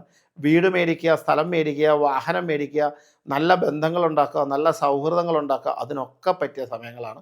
അപ്പോൾ അതുകൊണ്ട് കണ്ടകശനി ഉണ്ടെങ്കിലും ഇതെല്ലാം നടക്കാൻ പറ്റിയ സമയമാണ്. കണ്ടകശനിയാണ്. അതുകൊണ്ട് ശാസ്താവിൻ്റെ ഭജനവും ഗണപതി ഭജനവും ഒക്കെ നിർബന്ധമായി ചെയ്തു പോവുക. അയ്യപ്പന് എള്ളുതിരി, എള്ളുപായസം, നീലാഞ്ചനം, ശിവന് മഹാദേവന് ധാര, അങ്ങനെ ഇത്യാദി കൂടെ ചെയ്താൽ അതിഗംഭീരമായിട്ട് പൊക്കോളും. തലവേദനയുള്ളവരും തലയ്ക്ക് ശിരോരോഗങ്ങളുള്ളവരൊക്കെ ഒന്ന് ശ്രദ്ധിക്കേണ്ട സമയമാണ്. കുടുംബത്ത് അനാവശ്യ വിവാദങ്ങളിൽ ചെന്ന് പെടാതിരിക്കണത്. കുടുംബ ബന്ധങ്ങളിലെ ആരോടും അനാവശ്യമായ വഴക്കിലൊന്നും നിൽക്കാതെ, വാഗ്വാദങ്ങൾക്ക് നിൽക്കാതിരിക്കണം, ശ്രദ്ധിക്കണം. ഉത്രാടത്തിൻ്റെ അവസാനവും തിരുവോണവും അവിട്ടത്തിൻ്റെ ആദ്യ ഭാഗം കൂടുന്ന മകരക്കൂറുകാർക്ക് ഇപ്പം 5ൽ വ്യാഴം നിൽക്കണം. 7ര ശനി കഴിഞ്ഞു. ഈ ശനിയുടെ പകർച്ചപ്പോൾ മകരക്കാർക്ക് വളരെ ഗംഭീരം തന്നെയാണ്. പക്ഷെ ഈ പറയുന്ന തിരുവോണത്തിന് വിഷുഫലത്തെ വെച്ച് നോക്കിക്കഴിഞ്ഞാൽ വിഷുഫലത്തിൻ്റെ ഒരു അവസ്ഥ വ്യാഴം 6ലേക്ക് പോവുകയാണ്. അതുപോലെ തന്നെ എന്താ പറയുക, 9ൽ നിന്ന കേതു അഷ്ടമത്തിലേക്ക് വരുവാണ്. 2ലേക്ക് രാഹുവിൻ്റെ ബന്ധം വരികയാണ്. അപ്പോൾ ഈ പറഞ്ഞ പോലെ സാമ്പത്തിക സുസ്ഥിരതാവസ്ഥ ഉണ്ടായിരുന്ന ആൾക്കാർക്ക് ചെറിയൊരു ധനപരമായ ദുരിതങ്ങൾ വരാം. സാമ്പത്തികം ചെലവാക്കുന്ന കാര്യങ്ങളിൽ സൂക്ഷിച്ച് ചെലവാക്കുക. വാക്കുകൾ സൂക്ഷിച്ചുപയോഗിക്കുക. അതുപോലെ തന്നെ വിവാദങ്ങളിൽ ചെന്ന് പെടാതിരിക്കുക. സമാധാനവും സന്തോഷവുമായി പോകുന്നത് നല്ലതാണ്. അതുപോലെ തന്നെ എന്താ പറയണേ, ഒരു ചെറിയ തടസ്സങ്ങളും ദുരിതങ്ങളും ഒക്കെ പൊതുവെ ഈ ഒരു വർഷം കാണാൻ സാധ്യതയുണ്ട്. പക്ഷേ 7ര ശനി കഴിഞ്ഞതിൻ്റെ അനുകൂലം ഇല്ല എന്ന് പറയാൻ പറ്റില്ല. 7ര ശനിക്കാലത്തിൻ്റെ കഴിഞ്ഞതിൻ്റെ ഒരു അനുകൂലാവസ്ഥയുണ്ട്. പക്ഷേ ഈ രാഹുകേതുക്കളുടെ പകർച്ച എന്നൊക്കെ പറഞ്ഞു കഴിഞ്ഞാൽ അവർക്ക് ചെറിയ ചെറിയ ദുരിതങ്ങളും വാഗ്വാദങ്ങളും വാക്കുകൊണ്ട് യുദ്ധമൊക്കെ നടക്കാൻ സാധ്യതയുണ്ട്. വളരെ നന്നായിട്ട്, വളരെ കേമായിട്ട് അവർ കൃഷ്ണഭജനം ചെയ്യണം, വിഷ്ണുഭജനം ചെയ്യണം. 6ലേക്കുള്ള വ്യാഴമായ കാരണം ഈ കാര്യം വ്യാഴത്തിൻ്റെ നീചക്ഷേത്രമൊക്കെ കാരണം അത്രയ്ക്ക് എഫക്റ്റ് ചെയ്യില്ല. എങ്കിലും എന്തുമാത്രം നാരായണായ നമാന്ന് ജപിക്കാവോ അത്രയും ജപിക്കുക. ആഴ്ചയിൽ എത്ര ദിവസം 2 or 3 പ്രാവശ്യം പറ്റുമെങ്കിൽ 2 or 3 ദിവസം വൈഷ്ണവക്ഷേത്രങ്ങളിൽ പോവുക. അതുപോലെ മാസത്തിൽ നിർബന്ധമായി സർപ്പക്ഷേത്രങ്ങളിൽ പോവുക. സർപ്പത്തിന് നിവേദ്യാദികൾ കഴിക്കുക. രാഹുവിൻ്റെ നാമങ്ങൾ ജപിക്കുക. രാഹുവിനെ പ്രാർത്ഥിക്കുക. രാഹുവിനെ നന്നായിട്ട് പ്രാർത്ഥിക്കുക. അല്ലെങ്കിൽ വെറുതെ അപവാദങ്ങളൊക്കെ കേൾക്കാൻ സാധ്യതയുണ്ട്. അതുപോലെ ധനദുർവ്യയത്തിനൊക്കെ സാധ്യതയുണ്ട്. ദുർബുദ്ധികളുണ്ടാവാൻ സാധ്യതയുണ്ട്. അതുപോലെ നിങ്ങൾ മാതാപിതാക്കൾ ഈ പറയുന്ന കൂടുതൽ കുട്ടികളുണ്ടെങ്കിൽ ആ കുട്ടികളെയൊക്കെ ഒന്ന് രക്ഷിക്കുന്നതും അവരുടെ കൂട്ടുകെട്ടുകളിൽ നിന്ന് മാറ്റുന്നതൊക്കെ നല്ലതാണ്. കൂട്ടുകെട്ടുകളൊക്കെ ഉണ്ടെങ്കിൽ അവരെ കൂട്ടുകെട്ടിൽ നിന്നൊക്കെ മാറ്റി നിർത്തുന്നതൊക്കെ നല്ലതാണ്. കാരണം വെച്ച് കഴിഞ്ഞാൽ അനാവശ്യ കൂട്ടുകെട്ടിലൊക്കെ ചെന്ന് ചാടാനും അനാവശ്യ വിവാദത്തിൽ പെടാനും ഒക്കെ സാധ്യതകളുണ്ട്. ഏറ്റവും മാക്സിമം വിഷ്ണുഭജനം, വിഷ്ണു പ്രാർത്ഥനയും നാരായണനാമജപാദികളും ചെയ്യുക. പറ്റുവാണെങ്കിൽ വർഷത്തിൽ ഈ പ്രാവശ്യം എപ്പോഴെങ്കിലുമൊക്കെ ഒന്ന് ഗുരുവായൂരപ്പന് 2-3 പ്രാവശ്യം പോവുക. അല്ല പ്രധാനപ്പെട്ട ശ്രീപത്മനാഭനായാലും മതി, അങ്ങനെയുള്ള വൈഷ്ണവ ക്ഷേത്രങ്ങൾ ദർശനം നടത്തുക. ഭഗവാന്റെ നാളാണ് തിരുവോണം. അത് കാരണം തിരുവോണക്കാർ കൂടുതലായിട്ട് പ്രാർത്ഥിക്കുക, എല്ലാവരും പ്രാർത്ഥിക്കണം, അതൊക്കെ ചെയ്യുക. അപ്പോൾ ആ അനുഗ്രഹകല പൊതുവെ ഉണ്ടാവും. 6ലേക്ക് വ്യാഴം മാറുന്ന ദുരിതങ്ങൾ നാമജപാദികൾ കൊണ്ടും ദർശനം കൊണ്ടും മാറാവുന്നതേ ഉള്ളൂ. 7ര ശനി കഴിഞ്ഞതിൻ്റെ ഉണ്ട്. പിന്നെ രാഹുകേതുക്കളുടെ പകർച്ച വരുന്നതാണ്, ദുരിതങ്ങളും തടസ്സങ്ങളും കാണാം. അതിന് ഗണപതി ഭഗവാനെയും മഹാദേവനെയും പ്രാർത്ഥിക്കാം. അത് കഴിയുമ്പോൾ ഒരു പരിധി വരെ ഇതെല്ലാം കൃത്യമായി ചെയ്ത് കഴിഞ്ഞാൽ ഒരു പരിധി വരെ 10-70 പ്രാവശ്യം 70% കുഴപ്പമില്ലാതെ പൊക്കോളും. അടുത്ത കുംഭക്കൂറിലേക്ക് നമുക്ക് വരാം. ഔട്ടത്തിൻ്റെ അവസാനവും ചതയും പൂരുട്ടാതിയും ആദ്യ ഭാവം ഉൾക്കൊള്ളുന്ന കുംഭക്കൂറാണ്. കുംഭത്തിൻ്റെ 2ാം ഭാവത്തേക്ക് ശനി വന്നു. 7ര ശനിയുടെ അവസാന കാലഘട്ടമാണ്. ഞാനത് പറഞ്ഞിരുന്നതാണ്. 2ലാണ് ഇപ്പോൾ രാഹു സഞ്ചരിച്ചുകൊണ്ടിരിക്കുന്നത്, 4ലാണ് വ്യാഴം സഞ്ചരിച്ചുകൊണ്ടിരിക്കുന്നത്, അഷ്ടമത്തിലാണ് കേതു സഞ്ചരിച്ചുകൊണ്ടിരിക്കുന്നത്. ഇതെല്ലാം മാറുകയാണ്. കാരണം രാഹു ലഗ്നത്തിലേക്ക് വരികയാണ്, 7ലേക്ക് കേതു വരുവാണ്, വ്യാഴം 5ലേക്ക് വരുവാണ്. അപ്പോൾ പൊതുവെ കഴിഞ്ഞ വർഷം ഒരു ഗുണദോഷ സമ്മിശ്രമായിരുന്നു എങ്കിൽ ഇപ്രാവശ്യം കുറച്ച് ഗുണാധിക്യമുള്ളൊരു വർഷം എന്ന് തന്നെ പറയാം. 5ലേക്ക് വ്യാഴം തന്നെ കുറച്ച് സമ്പത്തിൻ്റെ, ഐശ്വര്യത്തിൻ്റെ, നന്മയുടെ, ശ്രേഷ്ഠതയുടെ തടസ്സങ്ങളൊക്കെ മാറ്റി എല്ലാം നല്ല രീതിയിൽ വളരാൻ പറ്റിയൊരു കാലഘട്ടമാണ്. ഉദ്ദേശിക്കുന്ന കാര്യങ്ങൾ നടക്കാൻ, കുട്ടികൾക്ക് ഉയർച്ചയുണ്ടാവാൻ, നല്ല സന്തോഷം കിട്ടാൻ, നല്ല മംഗളകർമ്മം പങ്കെടുക്കാൻ, കാർഷിക മേഖല ഇതുണ്ടാവാൻ, വിദേശയാത്ര ചെയ്യാൻ, നല്ല സ്ഥലങ്ങൾ വാങ്ങാൻ, വീട് വെക്കാൻ ഒക്കെ നല്ല സമയമാണ്. ദോഷം പറയാൻ പറ്റില്ല. പല കാര്യങ്ങളിലും ഇപ്പം നമ്മൾ ശ്രമിച്ചിരിക്കുന്ന പല കാര്യങ്ങളിലും വിജയത്തിലേക്കുള്ള സാധ്യതകളുള്ള വർഷമാണ് കുംഭക്കൂർ. അപ്പം തന്നെ കുംഭക്കൂറിന് ഈ ലഗ്നത്തിലേക്ക് ശനിയും 7 കേതുവും വരുന്നുണ്ട്. നിർബന്ധമായിട്ട് തടസ്സങ്ങൾ, എല്ലാ കാര്യങ്ങളും എന്തായാലും നന്നായിട്ട് അവസാനിക്കുമെങ്കിലും ആദ്യം കുറേ തടസ്സങ്ങൾ വരുന്നത് കൊണ്ട് ഗണപതി ഭഗവാനെ നിർബന്ധമായിട്ട് എല്ലാ ദിവസവും ഗണപതി നാമം ജപിക്കുക, ഗണപതിക്ക് ഏത്തയൊക്കെ ഇട്ട് പോവുക, അത് ചെയ്യുക. ലഗ്നത്തിൽ രാഹുവിൻ്റെ ബന്ധമുണ്ട്. ശാരീരിക അസ്വസ്ഥതകൾ, നീർക്കെട്ട്, ത്വക്ക് രോഗങ്ങൾ, ശിരോരോഗങ്ങളൊക്കെ വരാൻ സാധ്യത. കാരണം ആഴ്ചയിലൊരിക്കൽ ഞായറാഴ്ച തോറും മഹാദേവനെ തൊഴുക, അല്ലെ ശനി ഞായറും മഹാദേവനെ തൊഴുക. കാരണം 7ര ശനിയുടെ അവസാന കാലഘട്ടങ്ങളല്ലേ, മഹാദേവനെ തൊഴുക, സർപ്പത്തിന് വഴിപാട് കഴിക്കുക, ഇത്യാദി വിഷയങ്ങൾ ചെയ്യാം. പൊതുവെ സാമ്പത്തികപരമായിട്ട് ഉയർച്ച ഉണ്ടാവുമെങ്കിലും ചില ദുരിതങ്ങളും സങ്കടങ്ങളും കാണുന്നുണ്ട്. അപ്പോൾ ഗുണാധിക്യമാണെങ്കിലും ദോഷവും കാണുന്നുണ്ട്. മഹാദേവ പ്രാർത്ഥന കൊണ്ടും ഗണപതി ഭജനം കൊണ്ടും അത് ഒരു പരിധി വരെ അതിൽ നിന്ന് രക്ഷ നേടാൻ, മുക്തി നേടാൻ അവർക്ക് സാധിക്കും. അവസാനം മീനക്കൂറിലേക്ക് വരാൻ പോവുകയാണ്. പൂരുട്ടാതിയുടെ അവസാനവും ഉത്രട്ടാതിയും രേവതിയും കൂടുന്ന മീനക്കൂറാണ്. മീനക്കൂറുകാർക്ക് നിലവിൽ ജന്മശനിയാണ്. ജന്മത്തിൽ രാഹു നിൽക്കുകയാണ്, 3ൽ വ്യാഴമാണ്, 7ൽ കേതുവാണ്. അപ്പോൾ ഇങ്ങനെ നിൽക്കുന്ന അവസ്ഥയിൽ നിന്ന് അവർക്ക് ഇപ്പോൾ ഈ വ്യാഴം 3ൽ നിന്ന് 4ലേക്ക് വരികയാണ്. ലഗ്നത്തിൽ നിൽക്കുന്ന രാഹു 12ാം ഭാവത്തേക്ക് പോവുകയാണ്. 7ൽ നിൽക്കുന്ന കേതു 6ലേക്ക് വരികയാണ്. അപ്പോൾ അങ്ങനെ വരുമ്പം പൊതുവെ എന്താ പറയണേ, 3ൽ നിൽക്കുന്ന വ്യാഴം 4ലേക്ക് വരും. 3ലേക്കാൾ ഭേദമാണ് വ്യാഴം 4. ഒരു പരിധി വരെ നമ്മൾ ഇത്തിരി കഷ്ടപ്പെട്ടിരുന്ന, അല്ലെങ്കിൽ നമ്മൾ വിഷമിച്ചിരുന്ന ചില ദുഃഖങ്ങളൊക്കെ മാറി നിൽക്കുക. അതുപോലെ തന്നെ നമ്മൾ എന്താ പറയണേ, നമ്മളെങ്ങോട്ടൊക്കെ യാത്രകളൊക്കെ മുടങ്ങിക്കിടപ്പേണ്ട യാത്രകളൊക്കെ പൂർത്തീകരിക്കാൻ സാധിക്കുക. അതുപോലെ ഗ്രഹനിർമ്മാണമൊക്കെ പകുതി മുടങ്ങിയത് അത് പൂർത്തിയാക്കാൻ സാധിക്കുക. സ്ഥലം മേടിക്കാനൊക്കെ ആഗ്രഹിക്കുക, വീട് മേടിക്കാൻ ആഗ്രഹിക്കുക, അവർക്കൊക്കെ അത് മുന്നോട്ട് പോകാൻ സാധ്യതയുണ്ടാവുക. തൊഴിൽപരമായ അരിഷ്ടത ഇരുന്നവർക്കൊക്കെ തൊഴിൽപരമായ പുരോഗതിക്ക് സാധിക്കുക. പ്രമോഷൻ തടഞ്ഞു നിന്നവർക്ക് പ്രമോഷൻ കിട്ടുക, ട്രാൻസ്ഫർ മാറി നിന്നവർക്ക് ട്രാൻസ്ഫർ കിട്ടുക, നല്ല സ്ഥലങ്ങളിലേക്കും നല്ല കർമ്മങ്ങളിലൊക്കെ പങ്കെടുക്കാൻ യോഗം കിട്ടുക, ഇതിനൊക്കെ സാധ്യതകളുണ്ട്.